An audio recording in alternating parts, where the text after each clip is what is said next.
Good morning बच्चों, हम पिछले कक्षा में बड़े भाई साहब पाठ में लेखक जी प्रेमचंद जी, लेखक जी के बड़े भाई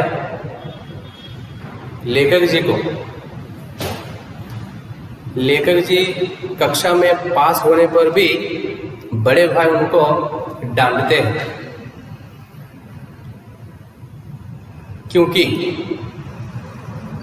क्यों डांटते हैं? उसे लेखक जी को उन्होंने बहुत अच्छी तरह से समझाते हैं। सिर्फ पास होने से या किताब पढ़ने से समझ नहीं आती, मतलब ध्यान नहीं बढ़ता। वो तो दुनिया देखने से और दुनिया घूमने से। और अनुभव क्या है जीवन में? अनुभव का ये तो क्या है, बहुत बड़ा महत्व है। तो इसलिए मैं, मतलब बड़े भाई साहब कहते हैं कि मैं तुझसे 5 साल बड़ा हूँ, तो इसलिए तुझसे भी ज़्यादा मुझे अनुभव है। इसलिए कक्षा में तो मुझसे आगे गए तो भी मुझे कुछ फर्क नहीं पड़ता। मैं तुझे जीवन भर समझाता ही रहूँगा, क्योंकि वह मेरी कर्तव्य है, वह मेरा कर्तव्य है और तेरी देखभाल करना मेरा जिम्मेदारी है। इस तरह लेखक जी के बड़े भाई अनेक उदाहरण के साथ अपने भाई को समझाते हैं। आइए बच्चों, उन्होंने सिर्फ उतना ही नहीं, अभी और कुछ उदाहरण लेते हुए, मतलब घर वालों का, घर में दादा दादी हो, माता पिता हो, तो इनका भी उदाहरण लेते हुए अपने भाई, मतलब लेखक जी को समझाने के लिए कोशिश करते हैं। तो कौन कौन से तरीके या कौन कौन से ढंग से समझाने के लिए कोशिश करते हैं, आइए देखेंगे। देखो उधर क्या कहते हैं, 1-2 पंक्ति पीछे से देख लो।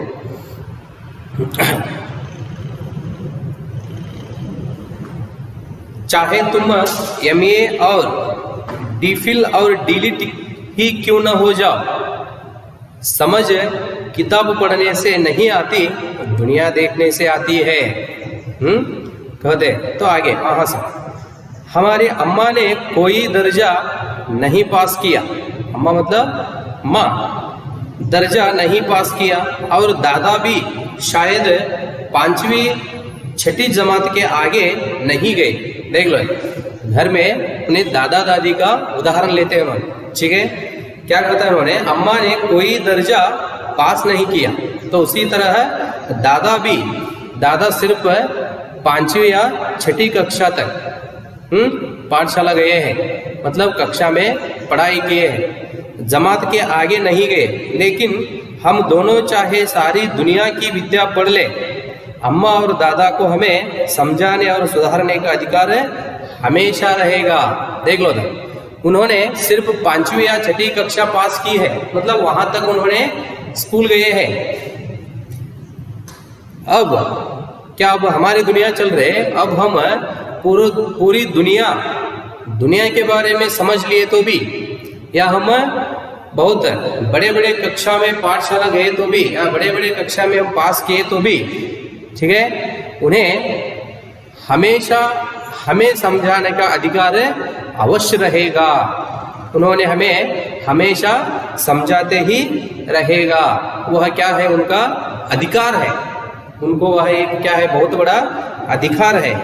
केवल इसलिए नहीं कि वे हमारे जन्मदाता है, ठीक है, बल्कि इसलिए कि उन्हें दुनिया का हमसे ज्यादा तजुर्बा है और रहेगा। देखो क्या कहते हैं उन्होंने, तजुर्बा मतलब आप पिछले कक्षा में लिखे अनुभव, ठीक है, अनुभवी। उन्होंने क्या कहते हैं बड़े भाई साहब अपने लेखक जी को, देखो इसलिए कि उन्हें दुनिया का हमसे ज़्यादा तजुर्बा है और रहेगा। हम जितना दुनिया देखे हैं या दुनिया के बारे में हम जितना समझ लिए हैं, हमसे भी ज्यादा क्या है उनको अनुभव है, हमसे भी ज्यादा उन्होंने क्या है समझ लिए, तो इसलिए वह अधिकार उनको हमेशा रहेगा, उन्होंने हमें समझाते ही रहेंगे। अमेरिका में किस तरह की राज्य व्यवस्था है और 8वें हेनरी ने कितने ब्याह मतलब विवाह, तो हेनरी इसका उदाहरण लेते हैं, शादी, ठीक है। हेनरी कितने ब्याह किए और आकाश में कितने नक्षत्र हैं, यह बातें चाहे उन्हें न मालूम हो, ठीक है। देख लो, उन्होंने जितना शादी की है और उसी तरह और एक उदाहरण, आकाश में जितना नक्षत्र है तो उसके बारे में उन्हें मालूम ना हो, लेकिन हजारों ऐसे बातें हैं। इसी तरह अनेक बहुत सारे उदाहरण हैं, हजारों उदाहरण है जिनका ज्ञान उन्हें हमसे और तुमसे ज्यादा है। देख लो, लेकिन क्या है, हमसे और तुमसे उनका क्या है, ज्ञान बहुत बड़ा है। दैव न करे आज मैं बीमार हो जाऊं तो तुम्हारे हाथ पैर फूल जाएंगे। देख लो, तो क्या कहते हैं उन्होंने, दैव मतलब इत्तफाक, दैव अंतर हने बरा अंतर हागे, दैव न करे आज मैं बीमार हो जाऊं तो तुम्हारे हाथ पांव फूल जाएंगे। यदि मैं बीमार हो गया तो क्या होता है, तुम्हारे हाथ पांव फूल जाएंगे, मतलब तुम क्या हो जाते हो, बहुत खुश हो जाते हो, ठीक है। यदि मैं आज बीमार पड़ जाए तो तुम क्या होते हो, बहुत खुश हो जाते हो। दादा को तार देने के सिवा तुम्हें और कुछ न सूझेगा। देख लो, सूझना मतलब नजर आना,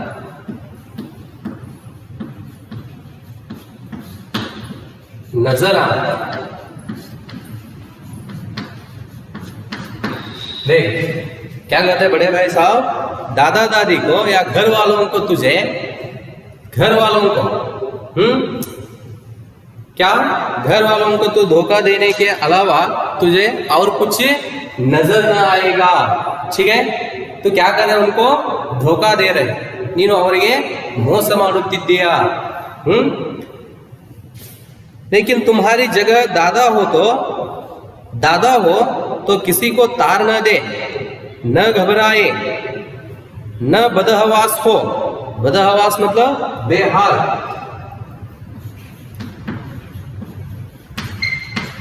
बदहवास मतलब बेहाल, बेहाल मतलब हालत, मतलब स्थिति, बेहाल मतलब बुरा हालत, ठीक है। बेदा हो, पहले खुद मर्ज पहचान कर इलाज करेंगे। मर्ज मतलब मर्जी, चाह, हाँ अपना चाह, मर्जी बोलते हैं ना।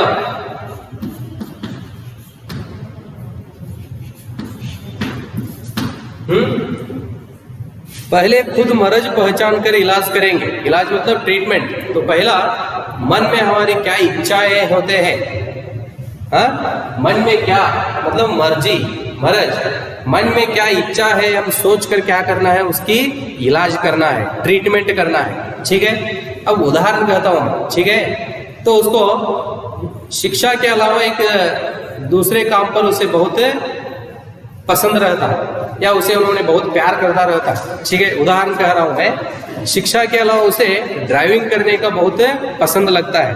तो उसे लाकर हम इधर शिक्षा पाने के लिए हम उसे बहुत सारे उसे फोर्स किए तो वो नहीं हो सकता। पहले हम किसी को समझाना हो तो क्या करना है, तो उनका मर्जी मतलब उनका चाह, इच्छा क्या है वह सोचकर हम क्या करना है, इलाज के इच्छा के अनुसार हम उसे ट्रीटमेंट देना है, मतलब इलाज देना है। देखो तो यही कहते हैं उन्होंने भी।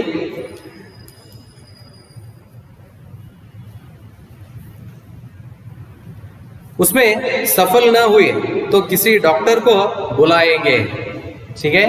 तो इसी तरह हम इलाज दिए तो भी उन्होंने उसमें सफल ना हुए तो बाद में क्या करना है, इसे डॉक्टर के पास ले जाना है, नहीं तो डॉक्टर को बुलाना है। बीमार तो खैर बड़ी चीज है, ठीक है। हम तुम तो इतना भी नहीं जानते कि महीने भर का खर्च महीना भर कैसे चले। देख लो, तो उन्होंने समझाते हैं कि अब एक महीने का खर्च हम सोचकर तो खर्च करने के लिए उपयोग किए तो एक महीना भर का खर्च फिर एक महीना नहीं चलता। देख लो उन्होंने क्या कहते हैं, जानते कि महीने भर का खर्च महीना भर कैसे चले। जो कुछ दादा भेजते हैं उसे हम 20-22 तक खर्च कर डालते और फिर पैसे पैसे को मोहताज हो जाते हैं। मोहताज मतलब अभाव, मोहताज मतलब अभाव। तो बड़े भाई साहब अपने भाई को समझाते हैं कि अब एक महीने का खर्च सोचकर हम खर्च करने के लिए शुरू किए तो उतना नहीं होता, हो उससे ज्यादा हो जाता है, ठीक है। वो पैसा नहीं तो कम पड़ते हैं। तो उसी तरह इधर भी क्या होता है, दादाजी हमें क्या घर से भेजते हैं खर्च करने के लिए, पैसे भेजते हैं, तो उसमें उन्होंने क्या कहते हैं 20-22 तक खर्च कर डालते हैं, ठीक है। दादाजी एक महीने के लिए हमें क्या खर्च करने के लिए पैसे भेजते हैं, उसे हम 20 या 22 तक भी हम क्या करते हैं पूरा ಖರ್ಚು कर डालते हैं। ಅಜ್ಜನವರು ನಮಗೆ ಕಳಿಸಿರ್ತಕ್ಕಂಥ ಹಣವನ್ನ ಒಂದು ತಿಂಗಳದವರೆಗೆ ಖರ್ಚು ಮಾಡಲು ಕಳಿಸಿರುವಂತಹ ಹಣವನ್ನ ನಾವು 20 ಅಥವಾ 22 ದಿನದಲ್ಲಿ ಏನಾಗ್ತೇವೆ, वो फिनिश खत्म हो जाते हैं। फिर हमें क्या होते हैं, पैसे पैसे को मोहताज हो जाते हैं, मतलब फिर हमें पैसे का क्या होता है, अभाव हो जाता है। नाश्ता बंद हो जाता है, धोबी और नाई से मुंह चुराने लगते हैं, ठीक है। तो यहाँ तक हो जाता है, पैसा पूरा हो जाने के बाद हम क्या करते हैं, फिर नाश्ता मतलब सुबह का, ठीक है, नाश्ता और नाई से मुंह चुराने लगते हैं। नाई मतलब बार्बर बोलते हैं ना आप, हाँ, केस कतरने वाले, सिर पर बाल कतरने वाले बार्बर। धोबी मतलब कपड़े धोने वाले। ये सभी आकर हमें क्या करते हैं, मुंह चुराने लगते हैं, मतलब पैसे के लिए हमें क्या करते हैं, उन्होंने बहुत जोरदार करते हैं। लेकिन जितना आज हम और तुम खर्च कर रहे हैं उसके आधे में दादा ने अपनी उम्र का बड़ा भाग इज्जत और नेक नामी के साथ निभाया है।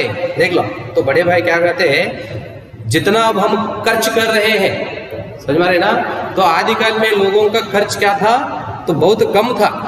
तो उसका उदाहरण लेकर इन्होंने बड़े भाई साहब अपने भाई को समझाते हैं, क्या कहते हैं, देखो आधे में, देख लो उधर क्या कहते हैं उन्होंने, जितना आज हम तुम खर्च कर रहे हैं उसके आधे में दादा ने अपनी उम्र का बड़ा भाग इज्जत और नेक नामी के साथ निभाया है। इज्जत मतलब मर्यादा, गौरव, नेक नामी मतलब प्रसिद्ध, सुप्रसिद्ध,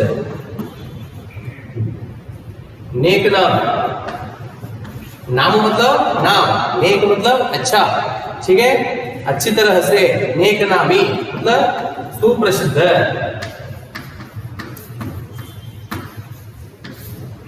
तो उन्होंने क्या किए हैं, हम जितना पैसा खर्च किए हैं उसमें आधा भाग उन्होंने क्या किए है, बहुत बड़ी गौरव या मर्यादा से क्या किए हैं, पिताजी ने खर्च किए हैं या घर निभाया है और कुटुंब का पालन किया है, जिसमें सब मिलकर 9 आदमी थे। तो पूरा कुटुंब में क्या था, जितने लोग थे 9 लोग थे। ये 9 लोगों का खर्च और घर की जिम्मेदारी दादाजी ने क्या किए है, बहुत आदर या सुप्रसिद्ध से, नेक नामी से क्या किए हैं, दादाजी ने किए हैं। अपने हेडमास्टर साहब ही को देखो, फिर पाठशाला के प्रधान अध्यापक जी को लेते हैं उन्होंने, अपने हेडमास्टर साहब को देखो, एमए है कि नहीं, और यहाँ के एमए नहीं, ऑक्सफोर्ड के, ठीक है, 1000 रुपये पाते हैं, लेकिन उनके घर का इंतजाम कौन करता है, ठीक है। उन्होंने 1000 रुपये लेते हैं, फिर घर का इंतजाम कौन करता है, उनकी बूढ़ी माँ, इंतजाम मतलब व्यवस्थाएं, घर की व्यवस्था कौन करते हैं? उनकी बूढ़ी माँ मतलब मदर। हेडमास्टर साहब की डिग्री यहाँ बेकार हो गई। देख लो, हेडमास्टर साहब बहुत क्या है, उन्होंने पढ़ाई किए हैं, ठीक है, एक उच्च पद पर है, फिर भी उनकी घर की व्यवस्था मतलब इंतजाम कौन करते हैं? घर में उनकी बूढ़ी माँ। लेकिन इधर क्या हुआ? हेडमास्टर की पूरी वह डिग्री क्या हो गई? बेकार हो गई। बेकार मतलब व्यर्थ, बेकार हो गई। भले खुद घर का इंतजाम करते थे, हेडमास्टर जी पहले क्या करते थे? उन्होंने क्या करते थे? घर का इंतजाम करते थे, मतलब व्यवस्था करते थे। कर्ज पूरा न पड़ता, कर्जदार रहते थे तो कर्ज पूरा न होता था, उन्होंने कर्जदार हो जाता। कर्जदार मतलब साल पड़े हुए थे, सालगार, कर्जदार रहते थे। जब से उनकी माताजी ने प्रबंध अपने हाथ में ले लिया है, जैसे घर में लक्ष्मी आ गई है। देख लो, ಇವರು ಏನು ಮಾಡ್ತಾ ಇದ್ರು? ಹೆಡ್ ಮಾಸ್ಟರ್ ಸಾಹೇಬರು ಮನೆ ವ್ಯವಸ್ಥೆಯನ್ನ ಮಾಡ್ತಕ್ಕಂಥ ಸಂದರ್ಭದಲ್ಲಿ ಖರ್ಚು ನಿಭಾಯಿಸಲು ಆಗದೆ ಅವ್ರು ಏನು ಮಾಡ್ತಾ ಇದ್ರಿ? ಸಾಲಗಾರರಾಗ್ತಾ ಇದ್ರು, कर्जदार हो जाते थे। जब उनकी माँ यह इंतजाम करने के लिए जिम्मेदारी ले लिया तो उस समय से क्या हुआ? जैसे घर में लक्ष्मी आ गई है। ಯಾವಾಗ ತಾಯಿಯವರು ಅದನ್ನ ತಮ್ಮ ಕೈಗೆ ತೆಗೆದುಕೊಂಡ್ರು ಜವಾಬ್ದಾರಿಯನ್ನ, ಮನೆಯಲ್ಲಿ ಲಕ್ಷ್ಮಿಯ ತರ ಆಯಿತು ಅಂದ್ರೆ ಲಕ್ಷ್ಮಿ ಬಂದವಳಂತೆ ಮನೆಯನ್ನು ನಿಭಾಯಿಸಲು ಪ್ರಾರಂಭಿಸಿದರು।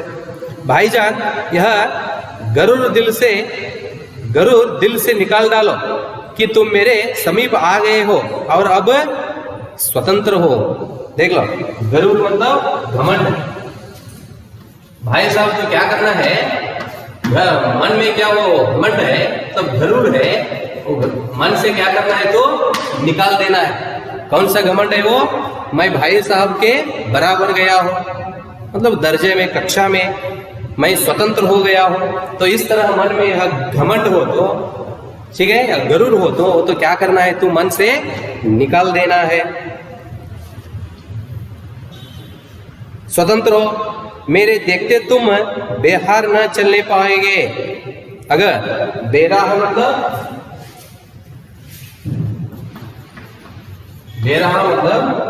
गलत रास्ते पर चलने वाला, बुरे रास्ते पर हो या गलत रास्ते पर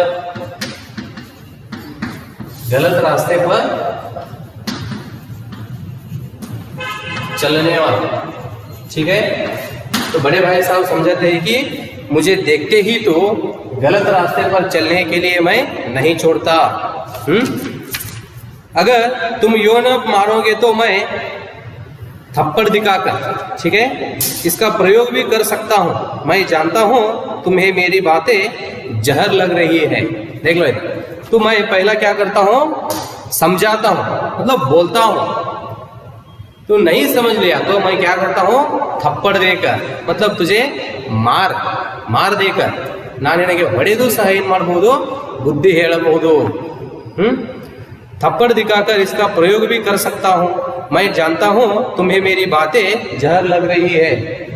मैं यह भी समझाता हूँ कि मैं अब क्या तुम्हें समझा रहा हूँ, ये सभी तुम्हें क्या लगते हैं? जहर।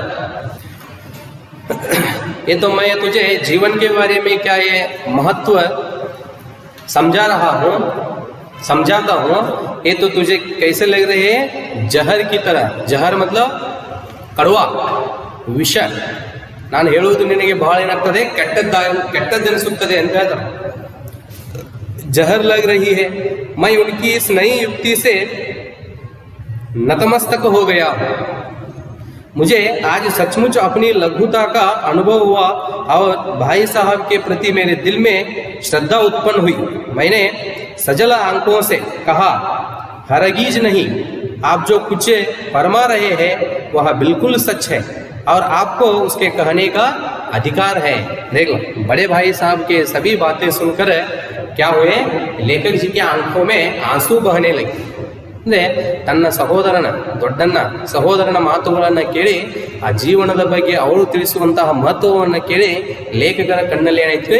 ನೀರು ಬರಲು ಪ್ರಾರಂಭಿಸಿದವು, ಅವರು ಕಣ್ಣೀರನ್ನು ಸುರಿಸಿದರು। देख लो क्या कहते हैं, मैं उनकी इस नई युक्ति से नतमस्तक हो गया। नतमस्तक मतलब सिर झुकाना। लेखक जी क्या करते हैं? ये नई युक्ति से, मतलब ये नए नए बातें सुनकर लेखक जी को क्या हुई, अपने बड़े भाई पर श्रद्धा के भाव से उन्होंने क्या किया, उसे नतमस्तक मतलब सिर झुकाया, मतलब उसे नमस्कार धन्यवाद दिए। मुझे आज सचमुच अपनी लघुता का अनुभव हुआ। ठीक है, आज मुझे क्या हुआ, जीवन के बारे में, जीवन के महत्व के बारे में क्या हुआ, बहुत अनुभव हो गया। भाई साहब के प्रति मेरे मन में श्रद्धा उत्पन्न हुई। देख लो, श्रद्धा मतलब आदर, गौरव। बड़े भाई साहब के बारे में लेखक जी के मन में क्या हुआ, श्रद्धा उत्पन्न हुई। मैंने सजल आंखों से, सजल मतलब भीगा हुआ,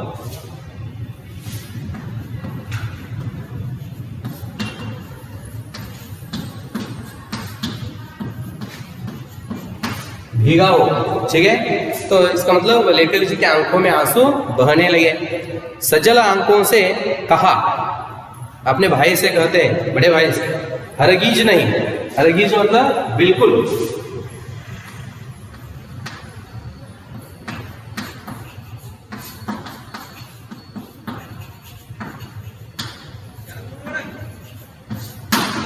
बिल्कुल नहीं। ठीक है, क्योंकि यह क्यों कहते हैं उन्होंने, तो बड़े भाई कहते हैं कि मेरी बातें तुझे बहुत कड़वा लग रहे हैं, जहर लग रहे हैं। तो उसका जवाब क्या था, बिल्कुल ऐसा नहीं भाई साहब। ठीक है, हरगिज नहीं, आप जो कुछ फरमा रहे हैं वह बिल्कुल सच है और आपको उसके कहने का अधिकार है। आप इस तरह मुझे कहने का या समझाने का क्या है, आपको अधिकार है। ठीक है, यह तो क्या है, आपका बहुत बड़ा एक काम है, यह आपके अधिकार भी है। मैं गलत नहीं समझता। बाही साहब ने मुझे गले से लगा लिया, मतलब दोनों आलिंगन किए, लगा लिया और बोले, मैं कनक कौवे उड़ाने को मना नहीं करता, मेरा भी जी ललचाता है। बड़े भाई साहब कहते हैं अपने भाई से, भैया मतलब छोटा भाई लेखक जी को समझाते हैं, भाई मुझे भी कनक कौवे उड़ाने को मन चाहता है। ठीक है, मैं उसे बुरा नहीं मानता, देखो मना नहीं करता, उसे मैं तिरस्कार नहीं करता। कनक कौवे मतलब पतंग उड़ाने का क्या खेल है, उसे मैं तिरस्कार नहीं करता, मना नहीं करता। ठीक है, मेरा भी जी ललचाता है, मतलब मेरा भी मन क्या होता है उस खेल में भाग लेने के लिए, या वह खेल मुझे भी आकर्षित करता है। ಆ ಆಟದಲ್ಲಿ ಭಾಗವಹಿಸಲು ನನಗೂ ಮನಸ್ಸಿದೆ, ನನಗೂ ಆಸೆ ಇದೆ, ಅದು ನನ್ನನ್ನು ಸಹ ಆಕರ್ಷಿಸುತ್ತದೆ।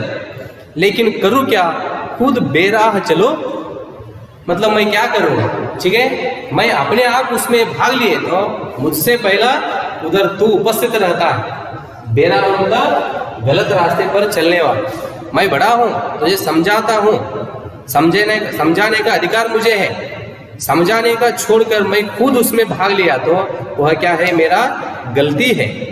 तो तुम्हारी रक्षा कैसे करूँ, खुद मैं उसमें भाग लिए तो तुम्हें कौन देखता है, तुम्हारा रक्षा मैं कैसे करूँ, यह कर्तव्य भी तो मेरे सिर है।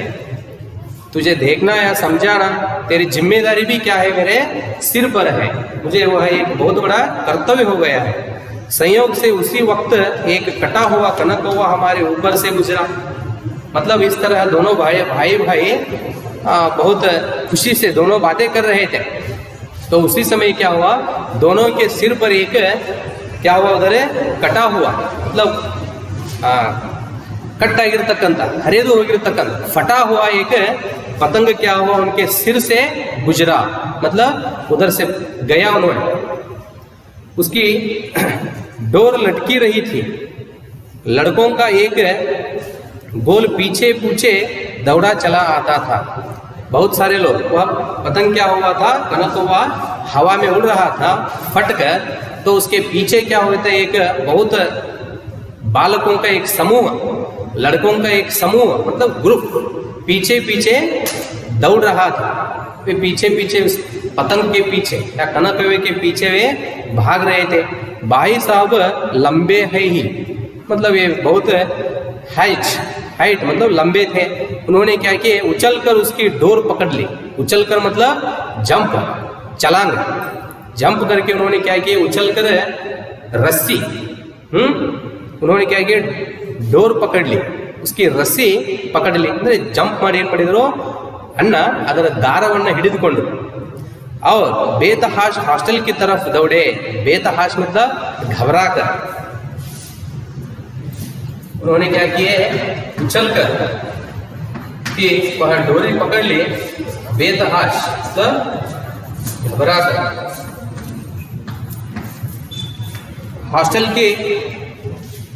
की तरफ दौड़े। मैं पीछे पीछे दौड़ रहा था। देख लो उन्होंने क्या किए, दोनों भाई अंत में लेखक जी भी क्या किए, बड़े भाई के बात सुन ले। जीवन में क्या है, उनके बातों का महत्व बहुत बड़ा है, वो मैं समझाने का उनका अधिकार है, तो उसे मैं जरूर क्या है सुनना होगा। तो उसी तरह मैं जीवन में चलना होगा। इस तरह सोचकर अंत में बड़े भाई के बातों से लेखक जी का मन क्या हुआ, बदल गया। बड़े भाई के जो बात थे वे लेखक जी के मन पर बहुत असर डाले, तो उन बातों से लेखक जी का जीवन भी क्या हो गया, पूरा बदल गया। तो इसलिए क्या किए, दोनों बहुत खुशी से वापस अपने हॉस्टल की ओर क्या किए, भाग गए। तो यहाँ तक बच्चों यह पाठ समाप्त हो गया। तो इसमें अब और एक बार पाठ पढ़ना है, पर आपको कुछ उसमें समझ में नहीं आए तो पूछो, और पाठ के पीछे जो प्रश्न है उसे भी एक बार आप पढ़ना है।